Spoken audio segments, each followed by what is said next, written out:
Comecemos pelos povos que habitavam em 1500 o que viria a ser o Brasil. Os vermelhos aí são os tupis. Os azuis são os guaranis, primos dos tupis. Os verdes são os gés. Os laranjas representam outros grandes grupos, como Pano, Caribe, Arawak, Minuano, os mais importantes. Essas localizações não são exatas, são o que se sabe pelas crônicas e pela arqueologia. E eles não viviam parados aí. O contato com o europeu, a propósito, irá acelerar o movimento da maior parte dos grupos, principalmente dos tupis, em grande medida sócios dos portugueses na colonização. O primeiro estabelecimento de europeus aparece aí, São Vicente, de 1532, por Martim Afonso de Souza, primo do Conde da Castanheira, que foi quem projetou a ocupação inicial do Brasil. Esse bonequinho tosco azul não é o segundo, é o sétimo núcleo, de 1549, Salvador, por Tomé de Souza, outro primo do Conde da Castanheira. O bonequinho verde aí é Igaraçu, a primeira vila fundada pelo donatário de Pernambuco, Duarte Coelho. Seria o empreendimento mais bem sucedido dos primeiros tempos do Brasil. Os bonequinhos pretos representam povoações fundadas por portugueses que não irradiaram a ocupação do território para além daquele lugar e arredores próximos. É o caso aí da capitania do Espírito Santo, confiada a Vasco Fernandes Coutinho. Esse outro caso é de Pero do Campo Tourinho, donatário de Porto Seguro, que só passaria a ser um lugar habitado, para além de umas poucas testemunhas, a partir de 1975. Foram mais de 4 séculos de quietude. O próximo é Ilhéus, capitania que foi bem nos 20 primeiros anos, depois definhou e se isolou até o final do século XIX. O norte da capitania, entre Cairu e Camamu, se desenvolveria, mas não foi povoado a partir de Ilhéus. Com esse boneco azul, começamos a contar a saga da matriz baiana de povoamento do Brasil, começando pelo Recôncavo, que recebeu os primeiros engenhos de cana, agroindústria que daria muito certo na Bahia. O terceiro boneco azul, azul igual à matriz baiana, representa tanto o aldeamento do Espírito Santo para tupis, quanto o estabelecimento do embrião da Casa da Torre, que primeiro irá povoar os sertões do Nordeste com gado bovino. Aí temos Sergipe, a vila de São Cristóvão, fundada por baianos em 1590. Ganharia a condição de província autônoma com a independência do Brasil. O primeiro povoado do sertão baiano é Itapicuru. Por esse bonequinho, devemos considerar todo o chamado Sertão do Itapicuru, em que se criava gado bovino. O São Francisco começa a ser povoado pela família Ávila, da Casa da Torre, por rodelas, no início do século XVII. Dali, o gado encontrará vastas terras para se criar. Esse boneco representa o rio Pajeú, em que os baianos criaram gado e espalharam povoados, como Serra Talhada, que se tornaria a maior cidade da região. Icó representa com esse boneco toda a metade sul do atual estado do Ceará, igualmente de povoamento baiano pela Casa da Torre. Icó passou a ser povoado no século XVII. O Alto Sertão do atual estado da Paraíba foi extensão natural do gado oriundo da Bahia. Gado e vaqueiros baianos igualmente adentraram o sertão do atual Rio Grande do Norte, que, como se verá adiante, teve a povoação no litoral liderada por pernambucanos. O gado da Bahia chegou ao atual Piauí por 2 caminhos. Esse aí corresponde à região de Oeiras, que seria a primeira capital da província do Piauí. Esse ponto no noroeste do atual estado da Bahia era mais lugar de passagem do gado. Os povoados mais próximos eram Barra, no São Francisco, e Parnaguá, que veremos a seguir. A segunda frente, por onde penetra o gado e os vaqueiros baianos no Piauí. Tudo começou pela Lagoa de Parnaguá, povoado pioneiro.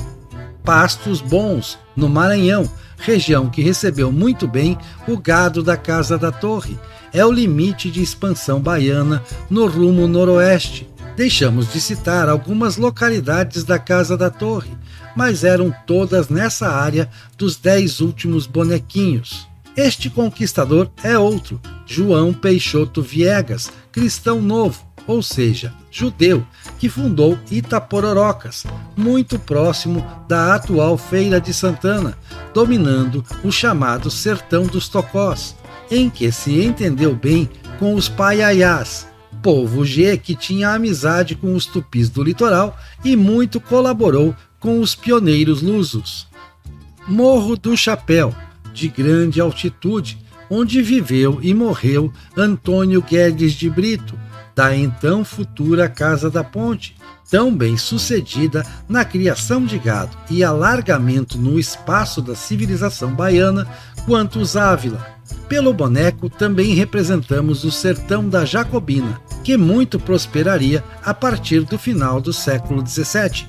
Aí a vila do Urubu, no São Francisco, do século XVII, atual cidade de Paratinga, igualmente em terras dos Guedes de Brito, que iam ganhando sesmarias enquanto se entendiam com tribos Gês para estabelecer criações de gado e plantações nos sertões. Carinhanha, margem esquerda do São Francisco, primeiro povoado fundado pelo gênio das conquistas Manuel Nunes Viana, procurador da Casa da Ponte e primeiro governador aclamado das Minas Gerais.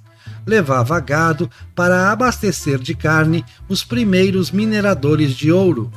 Português de nascimento, baiano de criação e sentimento, Manuel Nunes Viana foi fundando povoados enquanto rumava ao sul, em busca das minas de ouro recém-descobertas. Esse boneco representa, portanto, mais de um povoado. Voltando por um instante ao norte, Rio de Contas teria sua primeira povoação por quilombolas, mas era também ponto de pouso e lugar de passagem dos homens de Guedes de Brito, e isso precede a chegada dos paulistas e portugueses quando da descoberta de ouro em Rio de Contas. Ademais, seria uma cidade de cultura baiana. Esse boneco representa toda a região, incluindo Caetité, vila surgida anos depois. Novo ponto em Minas, já na região de Pitangui, descoberta primeiro por paulistas, mas povoada efetivamente por baianos, já que em terras pertencentes aos Guedes de Brito. Aí nossa conhecidíssima Vila Rica, atual Ouro Preto, que tinha ao lado a Vila do Carmo, atual Mariana, área muito disputada entre baianos e paulistas, como veremos mais adiante, mas formalmente nos limites das terras dos Guedes de Brito e recebendo inicialmente mais gentes da Bahia. Hora de visitar São Paulo de Piratininga, vermelho igual matriz paulista, que se tornaria ponto de partida da conquista da maior parte do Brasil e, no século XX, a maior cidade do país. Mais do que em São Vicente, aí nasce, em 1554, a civilização paulista, dos padres jesuítas, de João Ramalho e de Bartira, sua esposa nativa. A primeira povoação do Planalto, porém, foi Santo André da Borda do Campo, de 4 anos antes, seus moradores mais tarde transferidos para São Paulo. A cidade do Rio de Janeiro não é de fundação paulista. Quem primeiro instalou um povoado ali foram franceses.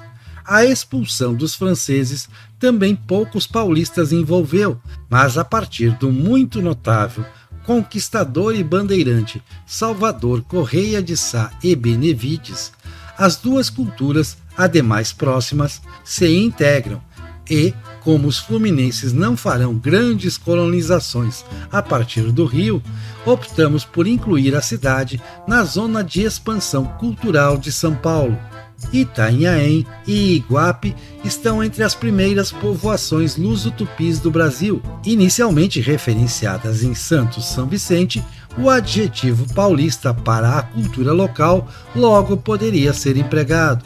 Aí Cananéia.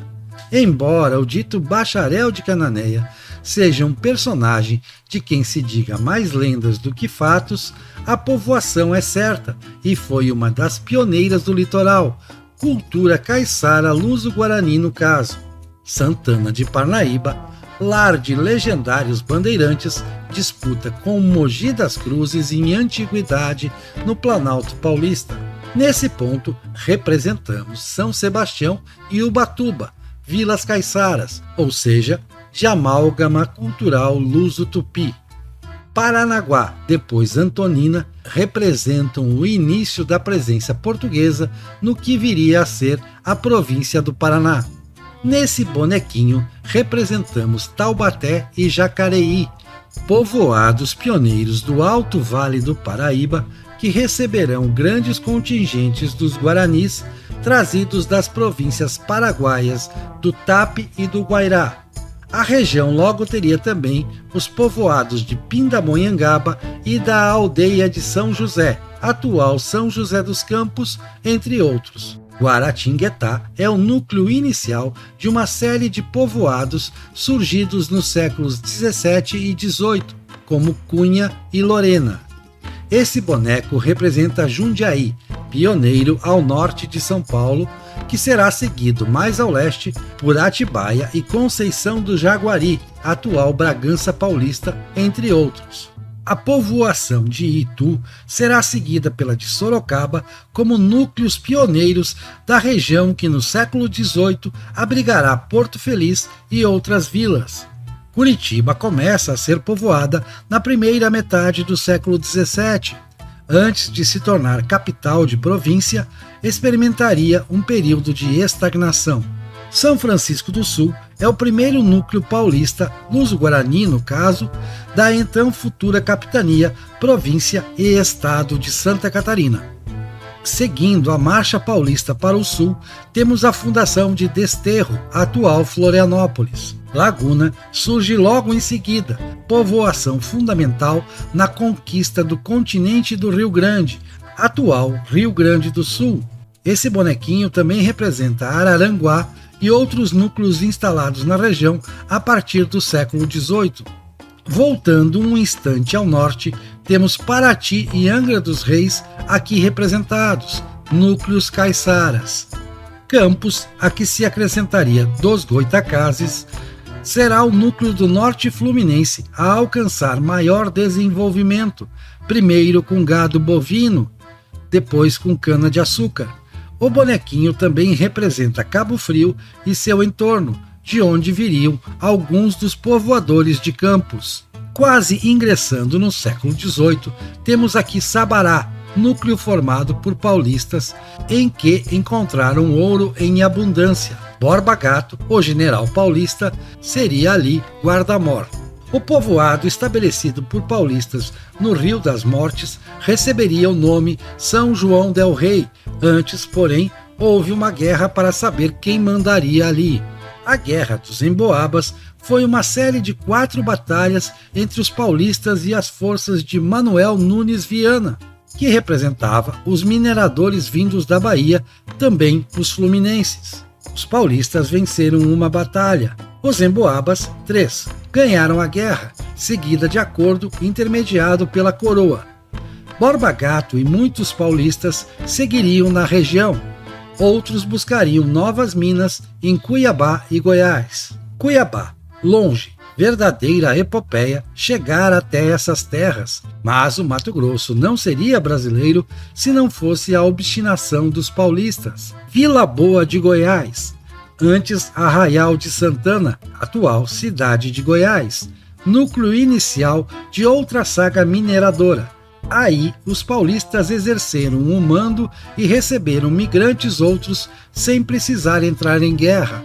Voltando ao sul, Viamão, estabelecido ao longo do século XVIII por paulistas instalados inicialmente em Laguna. será o principal núcleo de povoação do então chamado Continente do Rio Grande, e seu porto mais adiante receberia o nome Porto Alegre, capital da província de São Pedro, a incluir nesse bonequinho ainda Gravataí, próxima a Viamão, surgida do deslocamento de 5.000 guaranis, vindos dos extintos 7 povos das Missões. O fundador da vila de Rio Grande foi o formidável português José da Silva Paz, mas os paulistas já andavam antes por ali e serão grande parte da população inicial. Rio Pardo disputa com Rio Grande e Viamão a precedência no povoamento do que viria a ser o Rio Grande do Sul. Seus primeiros habitantes foram açorianos, não paulistas, mas não seria a vila menos gaúcha por isso, pois o gaúcho é uma síntese cultural de paulistas e nativos, especialmente dos minuanos, e os açorianos e demais povoadores europeus aderem sem resistência a essa síntese. Voltamos ao norte e um pouco no tempo.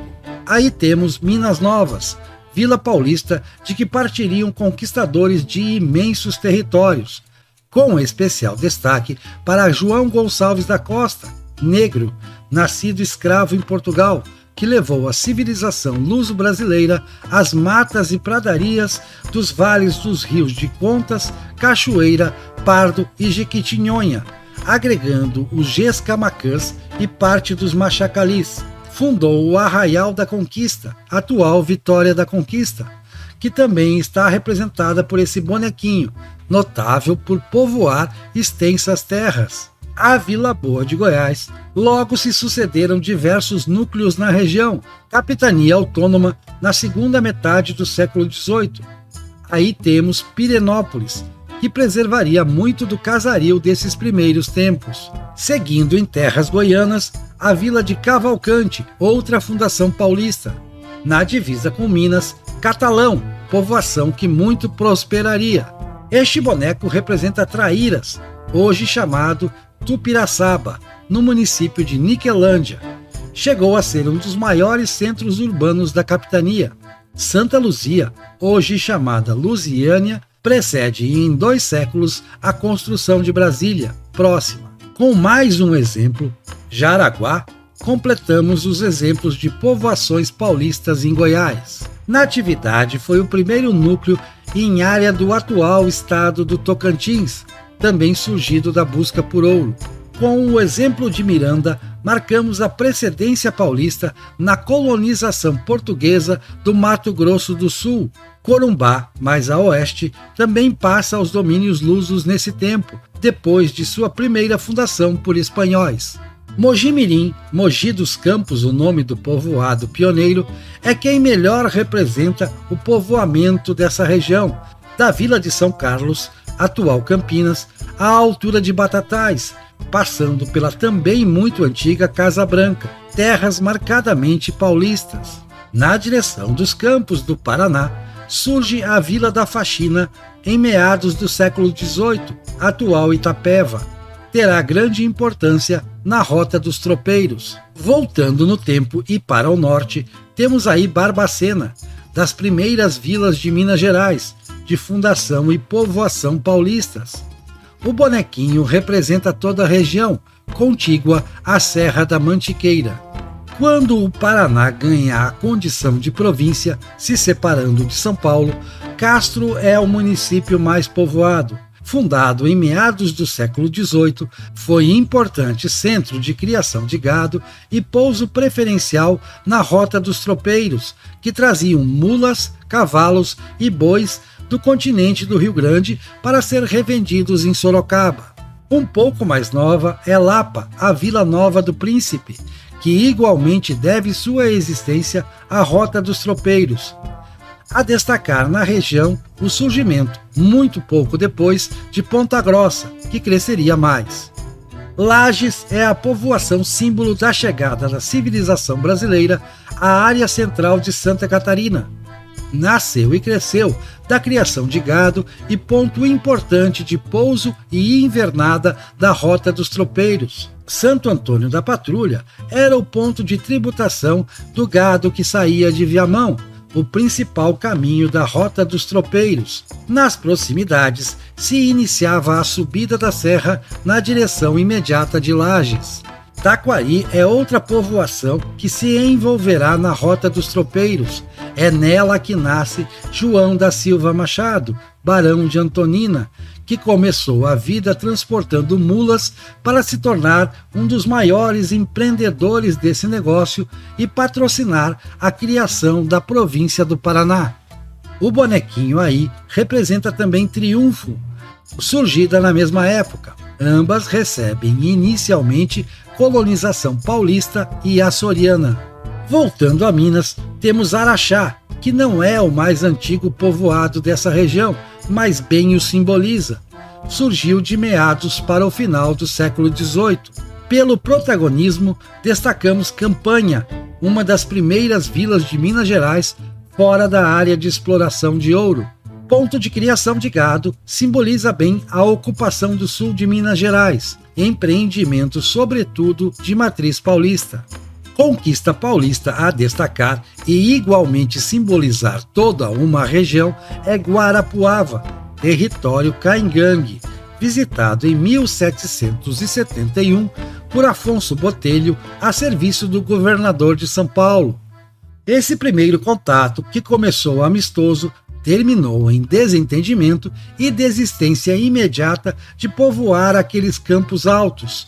Assim, Guarapuava só é fundada mesmo em 1810, também por paulistas.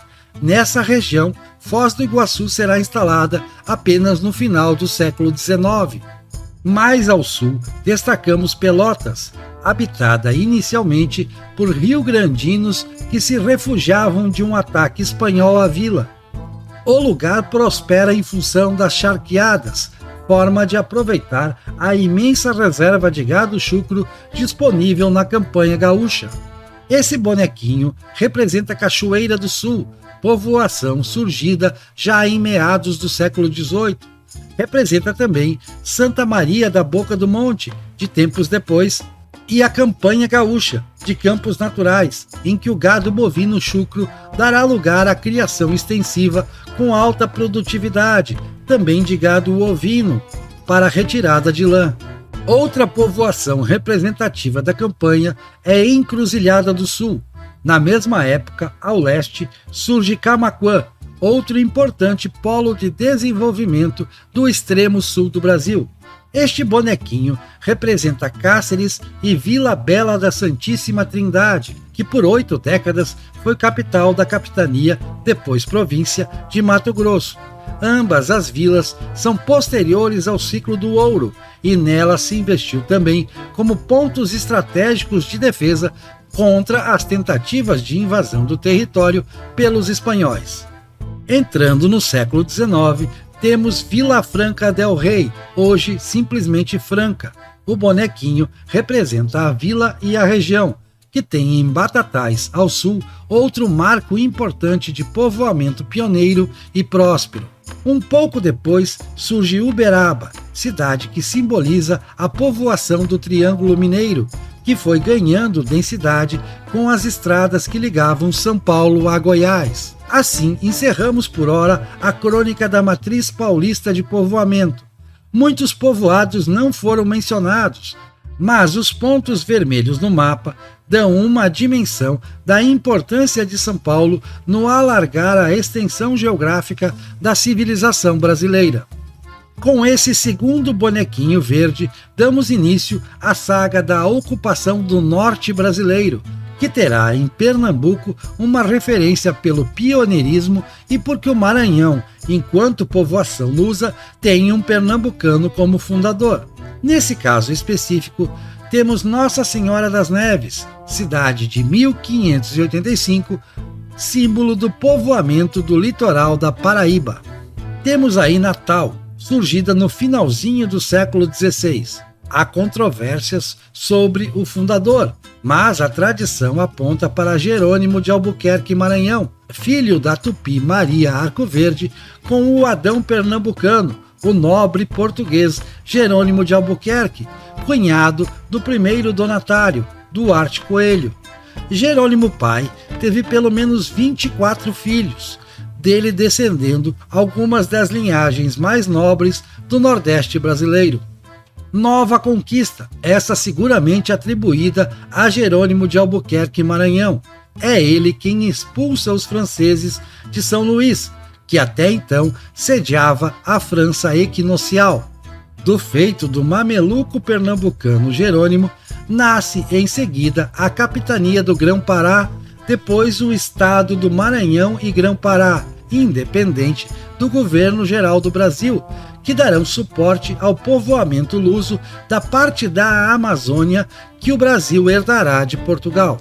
Belém não foi fundada diretamente por Jerônimo de Albuquerque Maranhão, mas esteve sob jurisdição inicial do Maranhão reconquistado.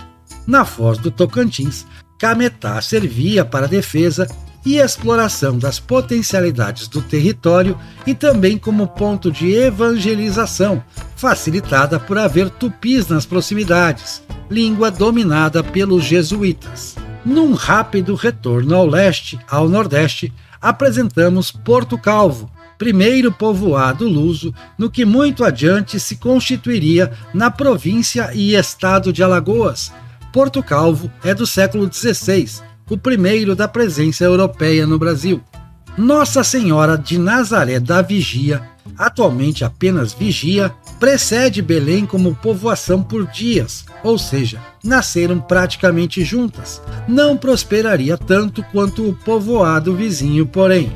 O povoamento de Viseu nasceu do empenho das autoridades maranhenses para que vingasse ali a presença lusa, considerando quão estratégico era o lugar. Demorou, mas deu certo. Gurupá, na Foz do Amazonas, está ligada à história do épico guerreiro luso Bento Maciel Parente, corresponsável pela expulsão dos franceses, tendo morrido quando preso pelos holandeses, que também invadiriam a região.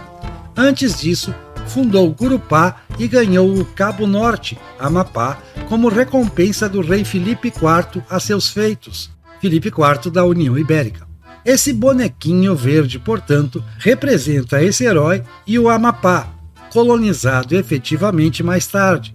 Representa também a próxima Porto de Mós, vila fundada por jesuítas. A aldeia dos Tapajós, igualmente dos jesuítas, atual Santarém, data de 1661 e se tornaria um dos principais núcleos urbanos da Amazônia brasileira.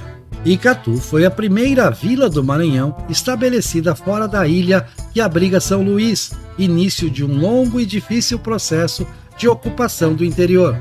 A primeira capital da capitania do Rio Negro foi a aldeia de Mariuá, logo rebatizada Barcelos, nome e município que permanecem. A fortaleza do Rio Negro, na barra do mencionado rio, só passaria a se chamar Manaus no século XIX. A localização estratégica foi decisiva para que crescesse mais do que os outros povoados amazônicos e servisse de base ao povoamento da imensa província. A ocupação de Roraima não começou em Boa Vista, atual capital do estado. Antes, em meados do século XVIII, fortes e povoados se espalharam na região. O bonequinho aí representa, portanto, Roraima por inteiro. Rio Branco teve sua povoação iniciada por um cearense, Neutel Maia, um dos pioneiros a invadir território então boliviano para extrair látex dos seringais nativos do Acre. A região seria incorporada ao Brasil no início do século XX em negociação comandada por José Maria da Silva Paranho Júnior, barão do Rio Branco, daí o nome da capital. Esse bonequinho verde representa Rondônia como um todo, pelo menos na primeira fase do povoamento, tardio e rarefeito. A região só cresceria e ganharia a condição de estado com a chegada de imigrantes do sul, como veremos mais adiante. Aqui concluímos o povoamento do norte do país a partir da pioneira jornada do pernambucano Jerônimo de Albuquerque Maranhão. O litoral cearense só foi ocupado efetivamente no início do século XVII, graças aos esforços continuados de conquistadores portugueses. Aracati e Fortaleza, entre outras povoações pioneiras, portanto, pouco devem a Pernambuco. A civilização cearense do litoral, porém, não se expandiria, também por já estarem ocupadas as terras a leste e a oeste, e o sul dever mais a religiosos em busca de catequizar índios e criadores de gado, vindos principalmente da Bahia. Os europeus não portugueses tentaram se estabelecer no Brasil muitas vezes nos 3 primeiros séculos da América Portuguesa, na condição de invasores indesejados. Os suíços, em 1818, viriam a convite, estabelecendo-se em Nova Friburgo, pioneiro núcleo de povoamento pacífico não luso do Brasil. Os bonequinhos amarelos doravante representarão os territórios conquistados à civilização brasileira por alemães, italianos, poloneses, ucranianos, japoneses e outros imigrantes e seus descendentes. Colônia Leopoldina, no extremo sul da Bahia, leva o nome de nossa imperatriz, pois foi ideia dela recrutar colonos alemães para instalá-la. Deu certo, pois plantaram café, muitos enriquecendo. O trabalho duro era reservado aos escravizados. Após a abolição, a colônia decaiu. São Leopoldo surge logo a seguir, empreendimento misto de soldados alemães recrutados para a Guerra da Cisplatina e agricultores por vocação da mesma nacionalidade. O empreendedorismo e o apego às letras ao ensino marcaram o sucesso de São Leopoldo, que inspiraria iniciativas outras de imigração. A fazenda modelo Ibicaba, em Limeira, marcou época e balizou as iniciativas agrícolas na região que abrangia também Campinas e Constituição, rebatizada Piracicaba depois. Colonos suíços foram empregados. Submetidos a excessos de exploração, alguns desertaram da Ibicaba, mas a imigração nessa região não pararia mais, tendo mais tarde em Indaiatuba recebido outra colônia suíça, enquanto Campinas empregaria estrangeiros de várias nacionalidades. Ribeirão Preto surgiu do esforço de fazendeiros brasileiros, mas, em 1900, teria mais italianos do que brasileiros residindo no município, que, a propósito, se transformara num colosso de cidade, logo desenvolvendo também a indústria. A região de São Carlos e Araraquara foi outra a receber grande fluxo de imigrantes italianos a partir da última década do século XIX. O efeito foi formidável e não se restringiu ao aumento na produção de café, sustentando ganhos em todos os setores da economia regional. O bonequinho vermelho volta a aparecer para exemplificar que os paulistas e mineiros de velha cepa não ficaram parados enquanto os imigrantes dinamizavam a economia do sul-sudeste. A partir do núcleo pioneiro de Nova Alcântara, logo rebatizado Jacarezinho, a área entre Ourinhos e Cornélio Procópio foi desbravada para instalar fazendas de criação de gado e plantações de algodão e café, tudo por nacionais, com pouca participação imigrante. Bauru também surgiu da iniciativa de empreendedores brasileiros, com destaque para investidores do Vale do Paraíba, como o presidente Rodrigues Alves, que comprou terras na região, mais produtiva do que as velhas áreas do café. Na virada do século, Bauru era o limite da expansão para o oeste da agropecuária paulista. Para avançar mais, precisaria trazer mais gente e se entender com os caingangues, que chegaram a opor resistência à colonização. A irmã do imperador Pedro II, Dona Francisca, deu nome a uma área de terras no nordeste de Santa Catarina a ser oferecida como dote a seu futuro esposo, príncipe de Joinville. Em 1851, alemães e suíços se instalariam ali, dando início ao que se tornaria um dos mais prósperos centros industriais do Brasil, município mais rico do estado, que em 1858 já se chamava Joinville, título do príncipe, filho do último rei da França, Luís Felipe I. Hermann Blumenau tentou instalar uma colônia alemã no Vale do Itajaí. O empreendimento faliu e acabou sendo assumido pelo governo brasileiro. Blumenau nomeado administrador. Deu tão certo que se transformou em símbolo dos mais destacados da imigração alemã no Brasil. Em área do atual município de Domingos Martins, no Espírito Santo, estabeleceram-se imigrantes da Pomerânia, região da Alemanha, em 1847.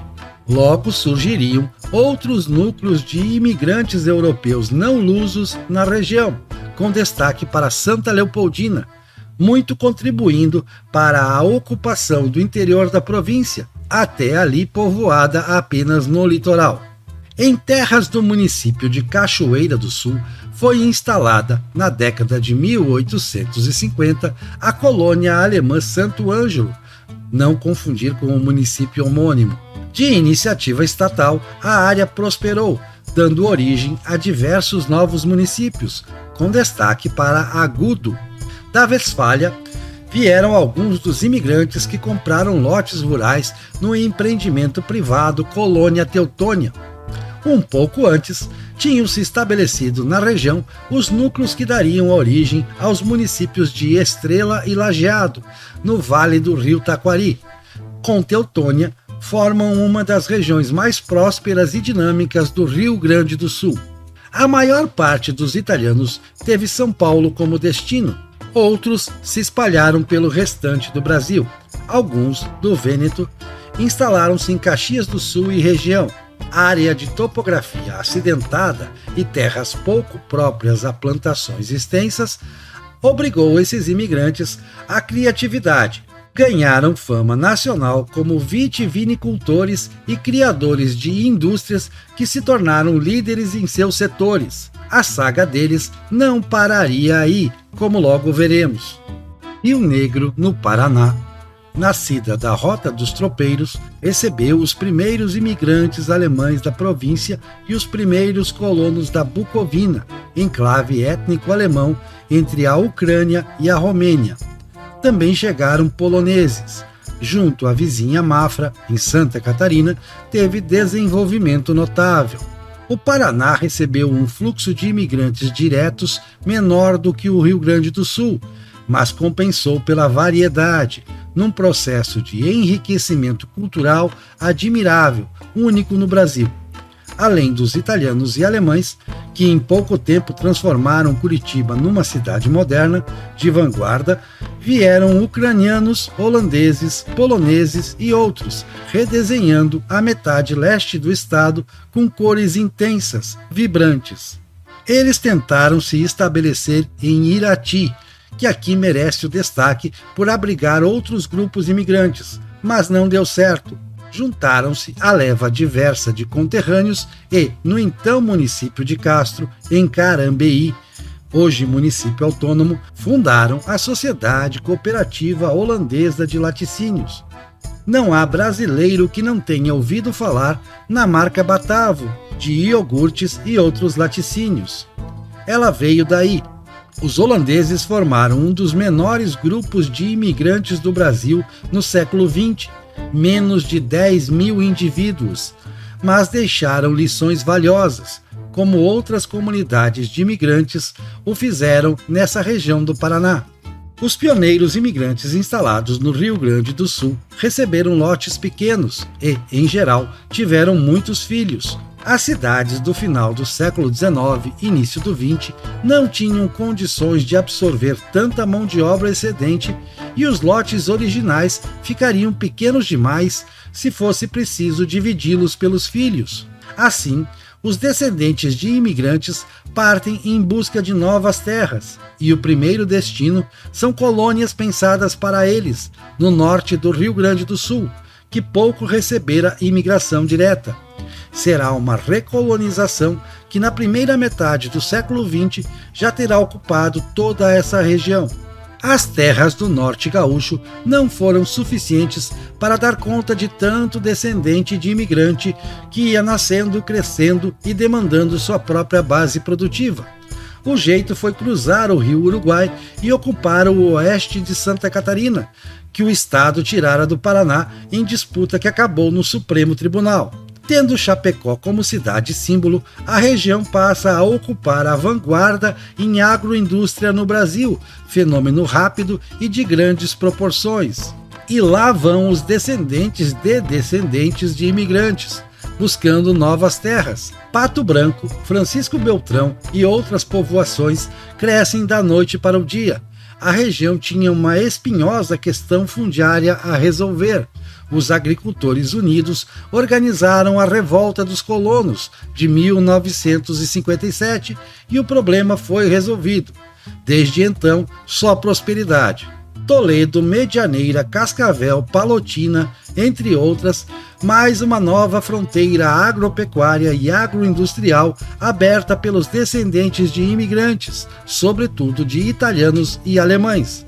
Toledo, no caso, com predominância inicial de gentes da região de Caxias do Sul, que, mesmo com todo o desenvolvimento de sua indústria, ainda tinha gente para emprestar a novas sagas de colonização.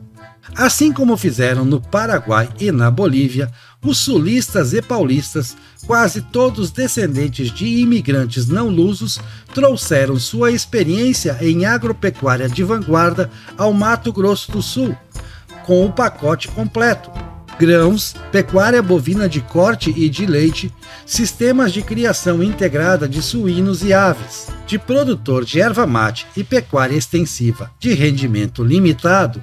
O Estado se fez vitrine do agronegócio próspero e rentável, o que levou algumas de suas muitas comunidades indígenas a adotar as novas tecnologias e se tornarem grandes produtores de grãos em suas reservas.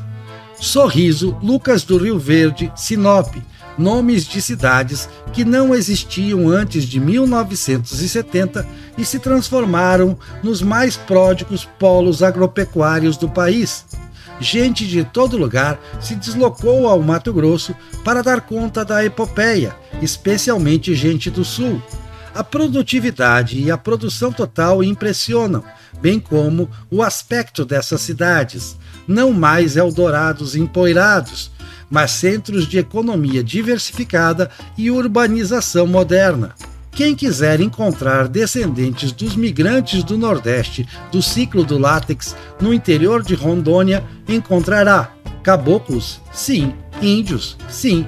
Encontrará também muitos descendentes de imigrantes de quarta, quinta, sexta, sétima gerações. Eles são os principais responsáveis por transformar Rondônia, de território quase desabitado e sem economia digna de nota, em um dos estados que mais cresceu de 1970 em diante. Rio Verde, metrópole regional, brilha em meio ao cerrado goiano. Em volta da cidade, tudo é produção, trabalho, poucas terras e poucas gentes desocupadas. A cultura goiana se mantém com orgulho e bem recepciona migrantes e até imigrantes diretos que a elegeram como destino. Boa parte desses migrantes são da mesma origem dos que transformaram a paisagem econômica, social e cultural de outras áreas do Cerrado brasileiro para melhor. As imagens de satélite da extremidade oeste da Bahia impressionam. É uma vastidão de plantios de alto rendimento e alta tecnologia. Nada disso existia até 1970, quando era cerrado puro, esturricado. De Rio Grande do Sul e Paraná, principalmente, vieram os pioneiros, descendentes de imigrantes, abrindo as primeiras fazendas em torno do posto de combustíveis Mimoso, uma cidade de quase 100 mil habitantes em 2022, das mais prósperas. Não é a única, a antiga Barreiras também se transformou. Matopiba é um acrônimo formado pelas primeiras sílabas de Maranhão, Tocantins, Piauí e Bahia. A última fronteira agrícola do Cerrado se localiza nas terras logo acima dessa quádrupla divisa estadual. Também aqui, os migrantes descendentes de imigrantes não lusos fazem toda a diferença, transformando a paisagem e a economia regionais. Começamos a série com mais de um bonequinho na mesma área. A fronteira oeste paulista é de ocupação relativamente recente, do século XX, e deve essa ocupação a sucessivos fluxos de paulistas atávicos, paulistas descendentes de imigrantes e nordestinos, chegados em grande número a partir dos anos 1940 com incentivo do governo federal, sem contar os descendentes de nativos guaranis e caingangues, que se mesclaram aos novos povoadores. O mais notável empreendimento privado de colonização do Brasil se deu pela Companhia de Terras Norte do Paraná, de capital inicial britânico, com apoio do governo do Paraná, que bancou a venda de todo o chamado Norte Novo do Paraná à empresa. Assim nasceram Londrina, Maringá, Cianorte, Umuarama e muitas outras cidades planejadas, de boa urbanização, além de admirável produção agropecuária. A implantação do projeto contou com imigrantes diretos, descendentes de imigrantes, em grande parte de japoneses, paulistas e vasto contingente de nordestinos. E tudo isso começou apenas em 1930, ano em que o primeiro lote em Londrina foi vendido. Por fim, Brasília, o Distrito Federal, que não se destaca por produzir algo, embora comporte alguns sítios rurais bastante produtivos até. Quem construiu Brasília e segue como maioria da população do DF foram os candangos, em maior medida vindos da Bahia e do restante do Nordeste. Assim se formou a grande civilização brasileira, uma construção que está só começando.